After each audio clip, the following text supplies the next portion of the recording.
I tell you what, it's not like the olden days. I'm Jake, I'm Rosie. and today we're going to be talking about Gladiators and Ice Warriors. ITV's attempts to create family entertainment on Saturday nights, and indeed not unsuccessful attempts. Now, Gladiators ran from 1992 to 1999 in 8 series. So a long-running show by most show standards. And yes, it was on Saturday nights, and it was something that was, as the expression goes, in the soup. I mentioned that expression last time. Everybody was aware of it, but we didn't actually watch it at the time. I remember seeing bits of it while channel hopping on a Saturday night and mucking about with the tape I was recording Nightmare on and putting bits of Gladiators on it for absolutely no reason. But it wasn't something like ITV wanted us to do that we all sat and watched as a family. But people would talk about it at school. I don't think they actually tried to recreate Gladiators challenges in the playground. It was mainly WWF wrestling that was being recreated in the playground, and the head teacher had to tell us not to do it because it was fake on the telly and it was dangerous. But of course Gladiators does come with a health warning. Don't recreate these challenges at home, it's incredibly dangerous, and we always say, well, we don't do it because we can't really be bothered, because it would be quite a complicated thing to do. I first really saw bits of Gladiators when I was recording Nightmare Off Challenge in sort of 2004, 2005, and I would catch the end of it while setting up my tape to record Nightmare. There were a few shows I saw bits of doing that. I first saw Interceptor, Desert Forges, I saw in this way, various things, including Gladiators. So I used to see the Eliminator, the final round of Gladiators, quite a lot. And I thought, well, I suppose I can see why people used to enjoy this and find it engaging and exciting. And then, when we were doing these podcasts last year, we started talking about Gladiators quite a bit when we were doing Finders Keepers podcast, and we talked about Diane Dale, Jet as she was in Gladiators, and so it was in my mind a little when it was revealed that Challenge had bought for the first time ever the first 3 series of Gladiators to show on Sunday nights, starting on 31st of July, I think it was. They said in July, and it turned out to be the very last day, keeping us waiting, in 2016. So I said to Rosie, oh look, shall we actually try watching Gladiators? We've been talking about it and thinking about it and have been aware of it for 24 years. Shall we have a look at it? And Rosie said, oh yes, let's. Well, I was very interested to see it, actually. When it was first on and I was little, I didn't know I liked competitive, physical game show sorts of things, but since then, over the years, I've enjoyed various shows in that genre, like Fort Boyard and things like that. And Interceptor. So I thought probably I'll enjoy Gladiators. And I've been saying while we've been watching it, I think you may have agreed, I don't think when we were sort of 8 and 6, slightly older, we really have sat and engaged with it. I found it a bit boring, mightn't we? It wasn't really something we were into at the time, that sort of show. Yes, I suppose so. It hasn't got the same sorts of elements that made us engage with the Crystal Maze and things like that, has it? A sort of story behind it and that kind of thing. So perhaps we would have been a bit bored with people climbing up things and jumping over things and running around as children. Yes. Of course, the big one fitting into that type of show you were mentioning was Nightmare, which I was so engaged with at the time. And perhaps, just skipping forward slightly, that was what made me really latch on to Ice Warriors a few years later. It had slightly more of the story and the fun little fantasy reality mix sort of characters, but You know, it's not really real. That extra fun fantasy element I did engage with in Ice Warriors. And they don't really do that in Gladiators, and it doesn't damage the show at all. I'm not saying that, but of course you do get the gladiators with their gladiator names. And I always say the opening sequence of Gladiators is trying to evoke sort of titans from space imagery in it, even though they're not actually saying that that's a fantasy story to go with the show. So there's some elements and potential for that kind of Nightmare Crystal Maze fantasy world thing in Gladiators, but they don't really run with it, and I think perhaps if they had, it's something I might have picked up on and latched onto earlier than I did. Well, we started enjoying Gladiators on Sunday evenings, didn't we? We thought that some of the challenges were good, and some were a bit boring, like the first challenge we ever saw, Atmospheres, with the giant hamster balls. Don't like that one very much, do it? It's a bit boring. It's hard to follow what's going on. See this, they're making progress. And Powerball we don't like very much, do we? I can see why the Gladiators like it. It's all about smashing into the contestants. And it reminds them of doing PE at school, which they all must have loved. Yes, but we don't like it to watch. But there were some we have enjoyed watching. For instance, Hang Tough. That's the best one. And we were quite pleased, I think, to see that originally it was Diane Jet's best game, or her speciality. And in Series 1 and 2 she used to usually do that, but they've had it taken over by Lightning in Series 3. We thought perhaps Diane might not have been doing it, Jet might not have been doing it so much because she had a back brace on quite a lot of the time. But Hang Tough is very good to watch and it's very hard to complete.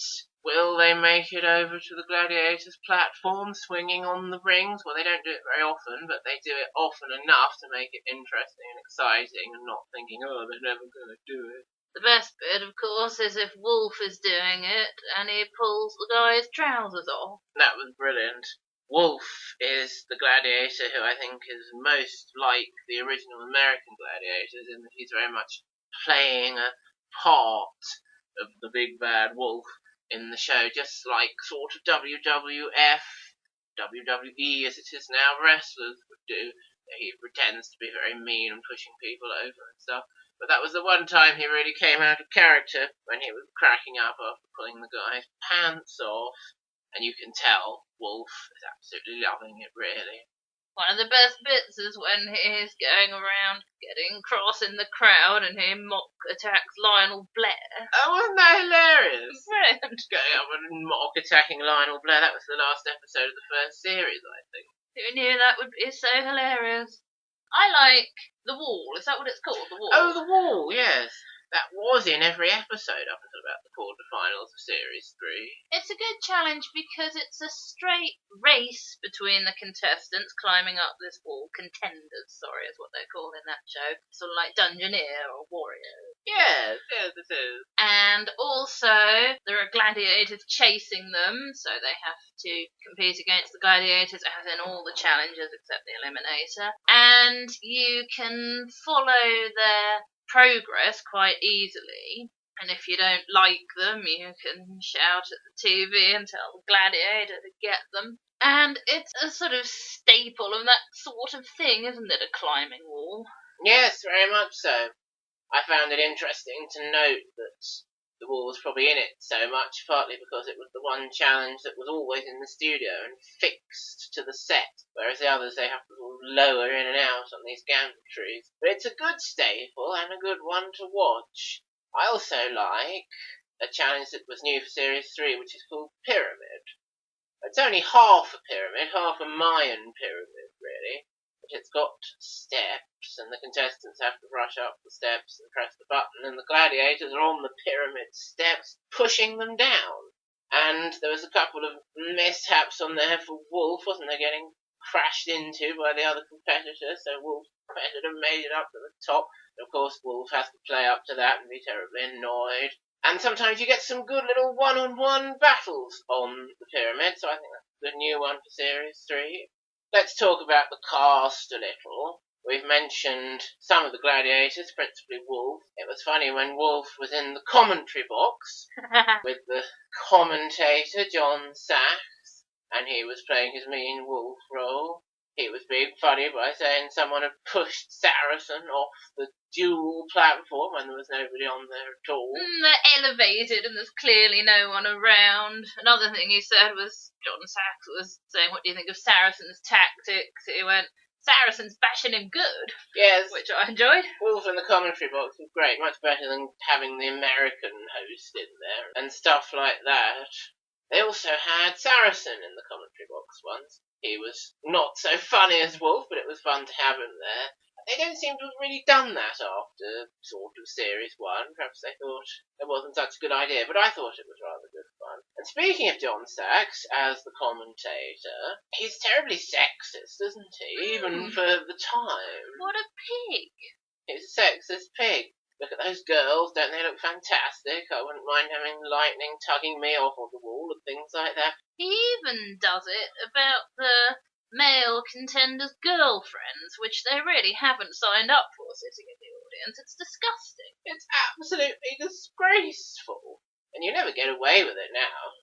Misogynistic and awful. He, to start off with, was even worse by implying, rather than explicitly saying, that the women's competition was just for laughs and didn't really count. Like when two women, a gladiator and a contender, were bashing the crap out of each other on what I want to call Longstaff, which is what it's called on Raven. Duel. Yes, duel. He was saying, oh, it's like handbags at dawn, isn't it? And I was horrified that even in 1992 you could still say that, but perhaps they told him not to say that sort of thing.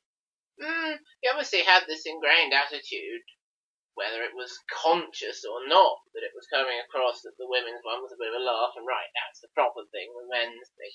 And hopefully, yes, LWT did point that out to him and say don't do it, because it's very inappropriate. And, I mean, you get fired for it immediately now, wouldn't you? And who's to say that that's wrong? I wonder if it was all the fault of his father, Andrew Sachs, for making him misogynistic, but I doubt it. We don't know much about him and his attitudes, do we? Just his work on 40 Towers. Yes. So, we don't really like John Sachs, do we? No. I mean, he does his commentary adequately sometimes, but his attitude, pretty bad. Ulrika Johnson presented all 8 series, and she's a very competent presenter and quite engaging. Engages well with the contestants and gladiators, I think. She's rather fun. Yes, I like Ulrika. I didn't really know very much about her before she presented the Eurovision Song Contest that time, but I like her on Gladiators. I suppose she was known as a presenter by that time when she presented the Eurovision Song Contest, chiefly because of Gladiators. She'd become a sort of nationally well-known presenter. Was that 97? No, 98 one, wasn't it? After Trina and the Waves was one. Ah, those were the days. Yes, and then the other presenter, except in series 6 and 7, which we've never seen, but perhaps will one day, is John Fashanu, who, I gather, from having looked it up, was a footballer, or had recently been a footballer. And you could tell that he wasn't really a presenter by trade, I think, in the first series. He was a bit stumbly, didn't know what he was doing, but he certainly got into the spirit of the show and into his stride by series 2, and does a perfectly adequate job, I think, once he's into it. But he's obviously not as naturally suited for presenting as Ulrika. Yes, I feel the same way. I remember being very unimpressed with him at the start and saying, why is this guy presenting it? And you said, well, he's a footballer. And I said, oh, so he's not really a presenter then. But then, as you say, he did get into it, and by series 2, he's fine. I'm not sure why he's not in series 6 and 7, and then he comes back for the end. He's had enough of it by then. But he seems to be very into it at the moment, having presented a whole series of international gladiators, with gladiators from Russia and Finland and the US joining in after Series 3, while Ulrika went off and had one of her many children. But obviously he's had enough of it after 5 series. And the other main sort of cast, as it were, are gladiators. Now, which gladiators are in all 8 series? Wolf, who we talked about quite a lot. Lightning, who we've mentioned. That's right. Saracen, who we've mentioned. And also Cobra, who Rosie decided after the first series had lost all his appeal because he didn't look like He-Man anymore. Yes. Cobra was on the TV and it was series 2 and I said I don't like him because he doesn't look like He-Man anymore. And you made a funny joke about how that's what it's like at marriage guidance counselling. Potentially it could be. So those are the 4, I think the only 4 mainstay, all 8 series gladiators. But there have been some other favourites introduced, such as Hunter, who was first in series 2 and he was 19 and he looks like he should be in school, apart from the fact that he's all body build. And then when he comes back for series 3, he looks like a man. The fruit is ripening. And then in series 4, he looks quite like He-Man with his new hair. And then during series 6 and 7, I think it says on Wikipedia, Hunter and Ulrika were having a relationship. So she's obviously been eyeing him up for quite some time. But we like Hunter, don't we? He's good at that one where you run up the pole and then your pegs are coming out like at the end. Poleaxe. Poleaxe. He's good on that one. He's rather fun when he's interviewed. And all the women in the audience fancy him quite clearly. So Hunter's a good one, a new favourite. It was interesting with Shadow, who was in the first 3 series. I was reading while we were watching series 1 that after 3 series they let him go after it was discovered he was abusing steroids of some kind.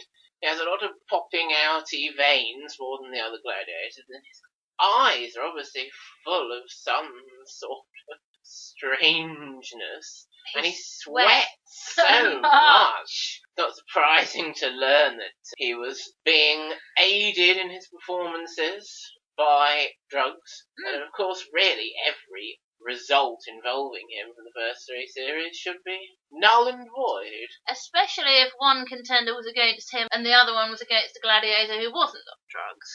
Naughty old Shadow. I always thought before I knew that, I thought something along the lines of, he looks like he's crazy or he's on drugs, in the words of Louise from Thelma and Louise. And indeed it is the truth. Warrior is quite a prominent gladiator. Apparently he's going to get fired after series 6. If Challenge ever shows that one again, we'll see him there for the last time. For a firearms offence. They're very naughty, these gladiators. Yes, when he's being a gladiator, he sometimes bends or ignores the rules, doesn't he? Like tackling people in the no-tackle zone on Powerball. Yes, he's a bit naughty, Warrior. They say he's the biggest gladiator at 6'4" and the biggest muscle build, and I can quite believe that.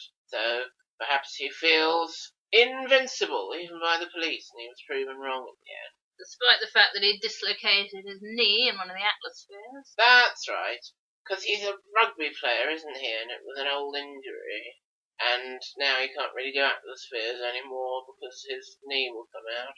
Who are some of the other ladies we like? We mentioned Lightning, who's great fun, and it's obvious she used to be a gymnast. She does a lot of gymnastics, and that's why she's so good on the rings, I suppose, suited to that sort of thing. Same as Diane, she's a gymnast/dancer as well, isn't she? Yes. And I like her as a gladiator, she's always having a lot of fun. I'm remembering Zodiac, even though she's not actually as prominent, not in it as much as some of the other female gladiators, I think it's fair to say.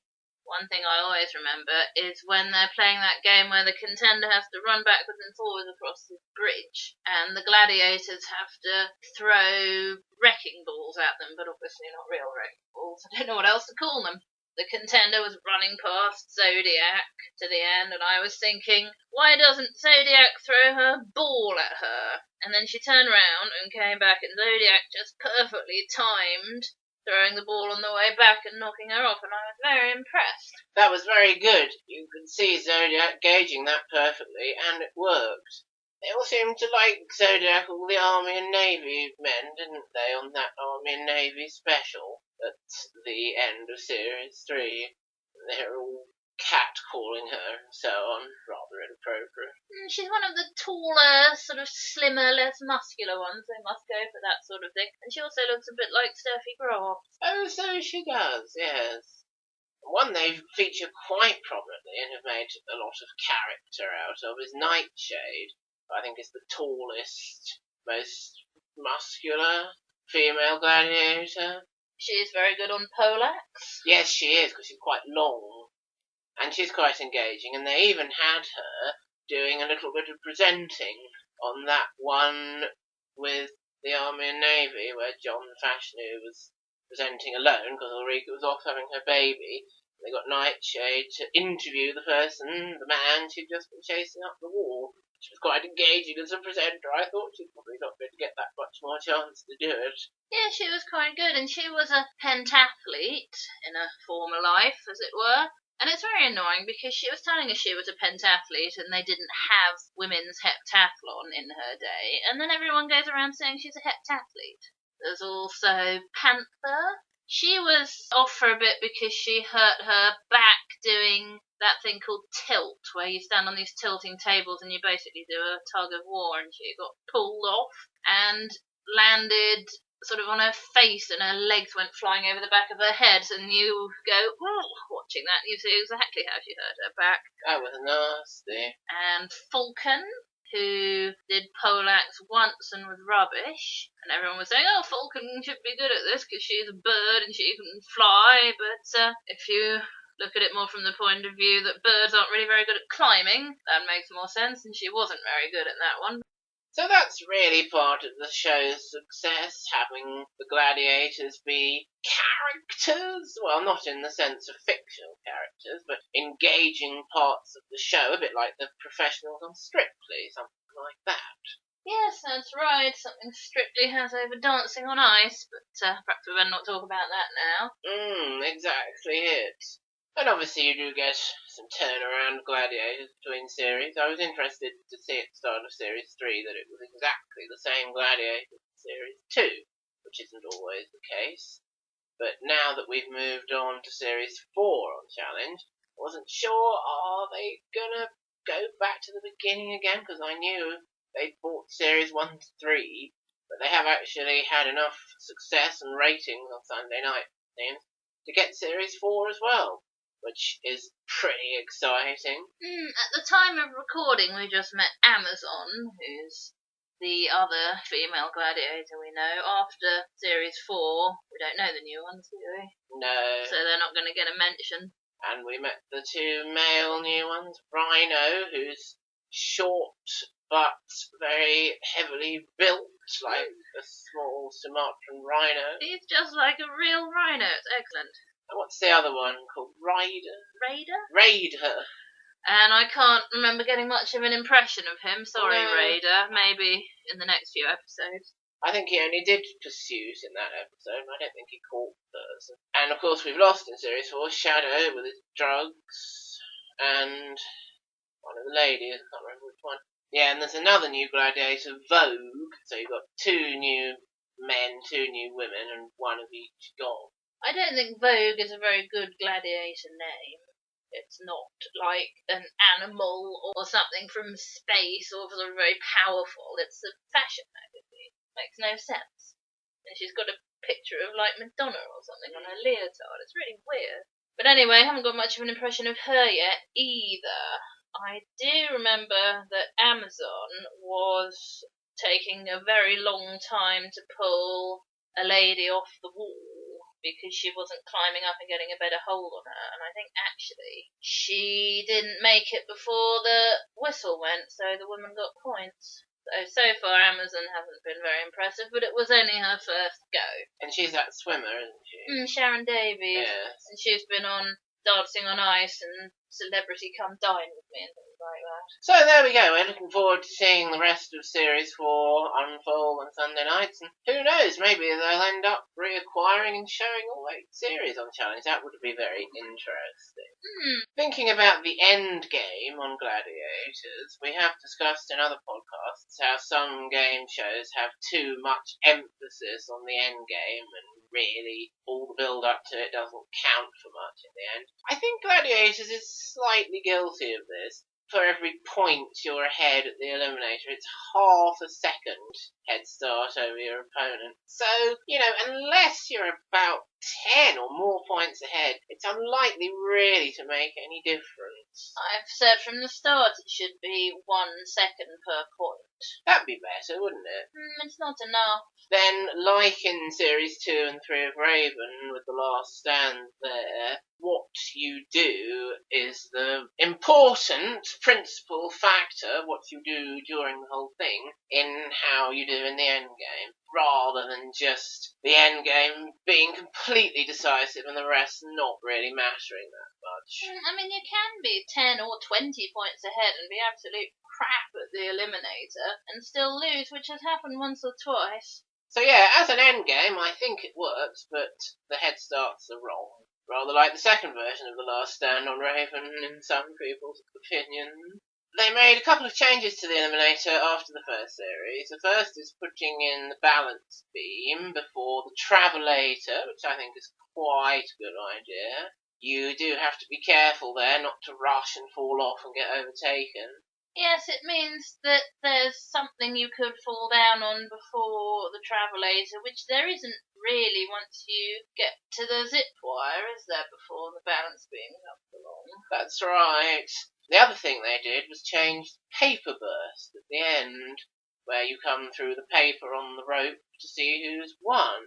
It bursts. In the first series, it was a flat black paper, and you didn't see the person coming through it until they burst through, and then they made a sort of potato waffle out of it, which is better to see if they're very close who's come through first, and you can have the camera angle through it and see who's about to burst through it.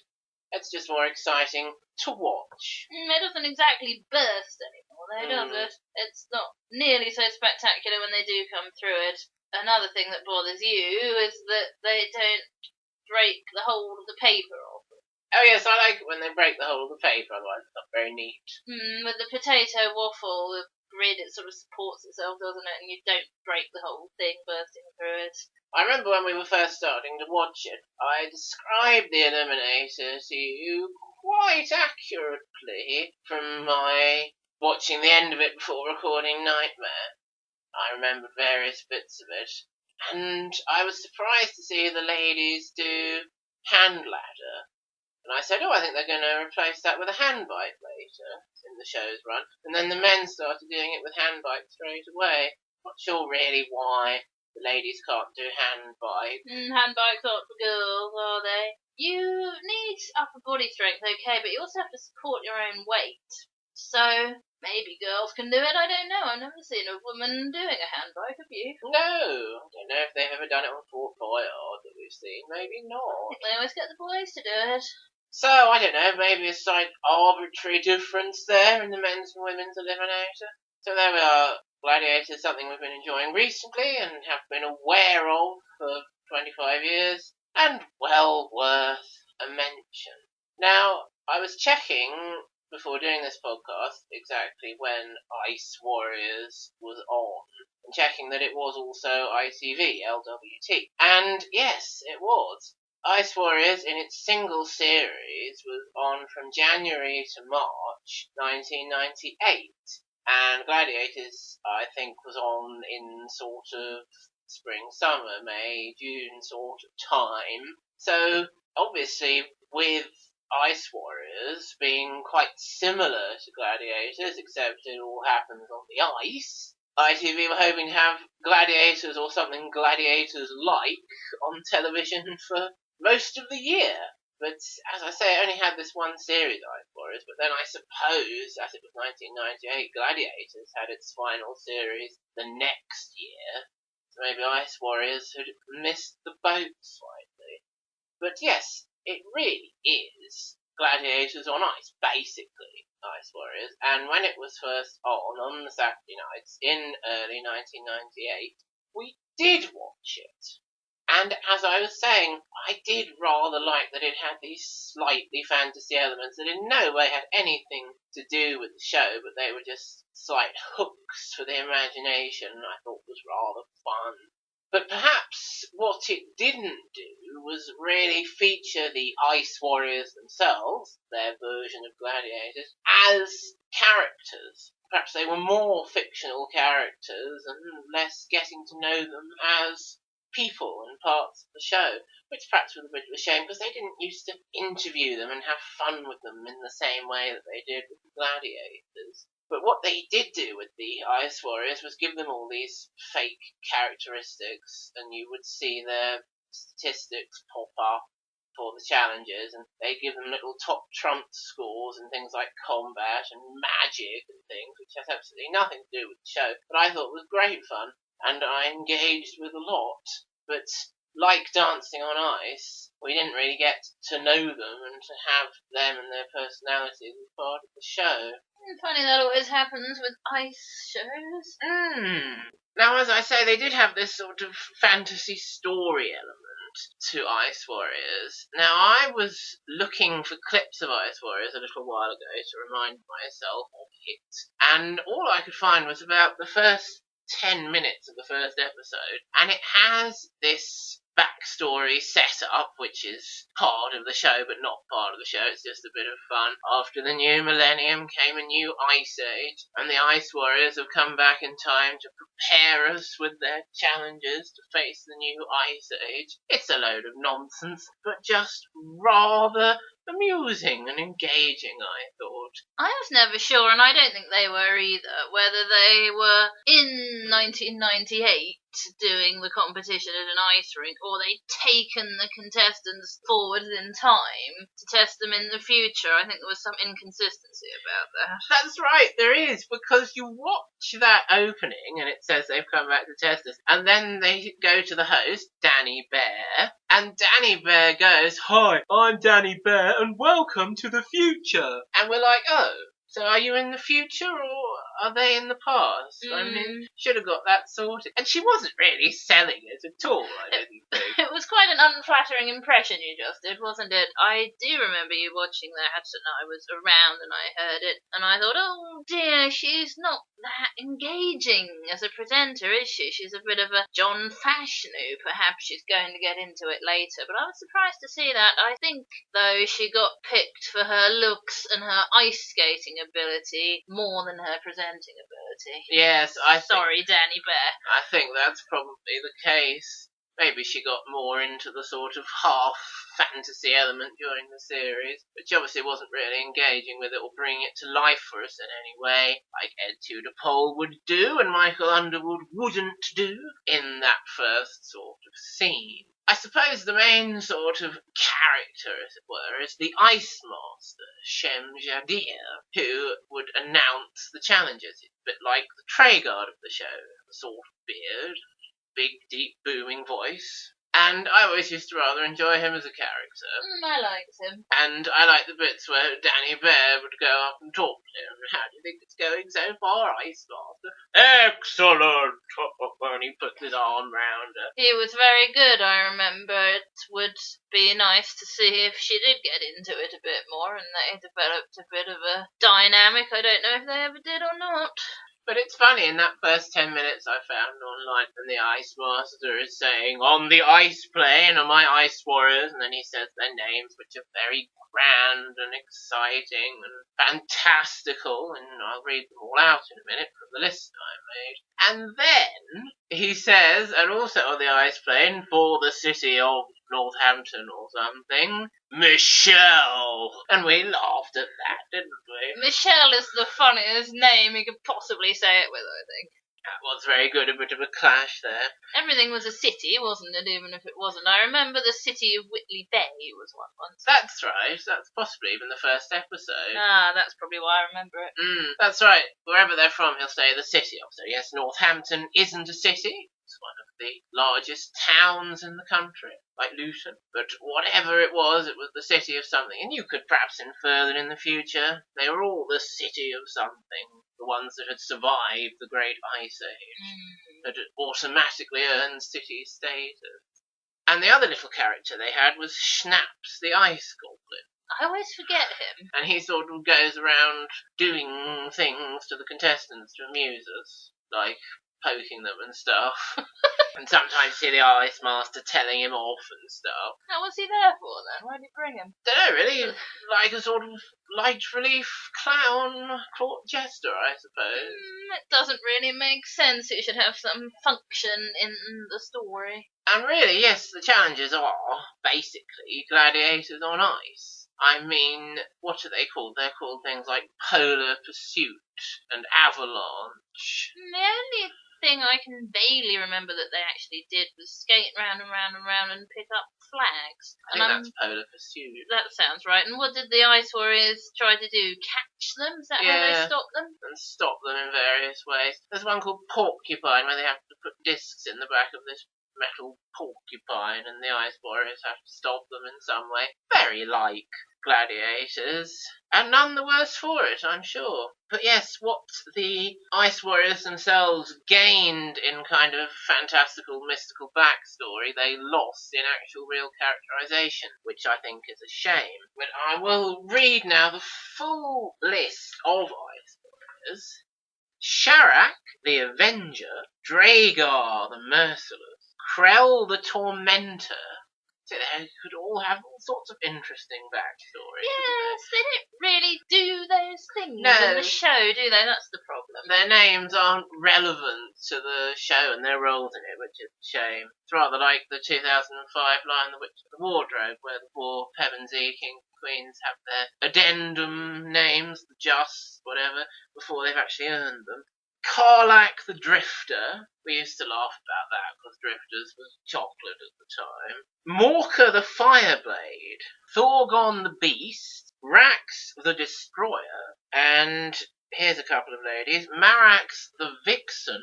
Obviously a bit of a seductress. Christor the Enchantress. I always remembered that name. She had a big score on the magic. She was blowing a sort of magical icy kiss at the camera. I do remember that. Tyron the Deceiver. I thought that was a man, but it could be a woman. Tyron sounds like a man's name. Taraz the Renegade. That's a lady. Keisha the Starburst. That was a woman. Yes, Starburst. What does that even mean? Opal fruits. And Zaylan the Serene. That was a lady. Perhaps it was all the ladies with the second half. The Serene, yes, I mean, that's gender specific, isn't it? The Enchantress. Starburst, I remember thinking, was quite a female sounding trait, even though it doesn't mean anything. You know, why can't women be destroyers and renegades and things? That's what I always used to think. I think Taraz the Renegade is a woman. Oh, that's alright then. Or spiteful woman who won't do what she's told. Oh, yes. But yes, interesting and evocative names there, certainly, but as you say, not really relevant to the show, and I suppose wasn't really time for them to be relevant to the show. Yeah, what they gain in interesting, evocative backstory, they lose in actually being engaging characters, as it were, within the show. So maybe, in my ideal Gladiator Ice Warrior show, there would be both. But there we are. Challenge did actually have Ice Warriors for a very brief period, probably more than 10 years ago now, but they shaved off all the interesting bits. Like Danny Bear talks to the Ice Master, and we see the Ice Warriors profiles and things like the interviews with the contestants. Things. It was on in an hour time slot on ITV, but I think Challenge had it in a half-hour time slot, or 40 minutes maybe, with adverts in the middle. So they really just churned out the challenges out of context, and it looked pretty naff and weird and rather disappointing to see it in that watered-down, out-of-context form. Schnaps the Ice Goblin's coming on, and you think, what the hell is that? They probably got rid of it because they thought nobody watched it, but that's because they made it weird and boring and making no sense. Yes, a bit of a disservice there from Challenge. show the whole thing with whole episodes, and you may well find that you get good ratings for it. So there we are, Gladiators and Ice Warriors, two shows with a lot of similarities, some differences, and perhaps if they had a child show, it could contain all the greatest elements that they both had the potential to be. And that brings our Gladiators and Ice Warriors podcast to an end. But do join us again next time on the final Sunday in May for our next podcast. I wonder what it will be about. Well, because we've just done the Crystal Maze and then Gladiators and Ice Warriors, I thought perhaps it had better be in the same vein, and we could talk about Fort Boyard. So do join us again for that. Till then, good night out there. Whatever you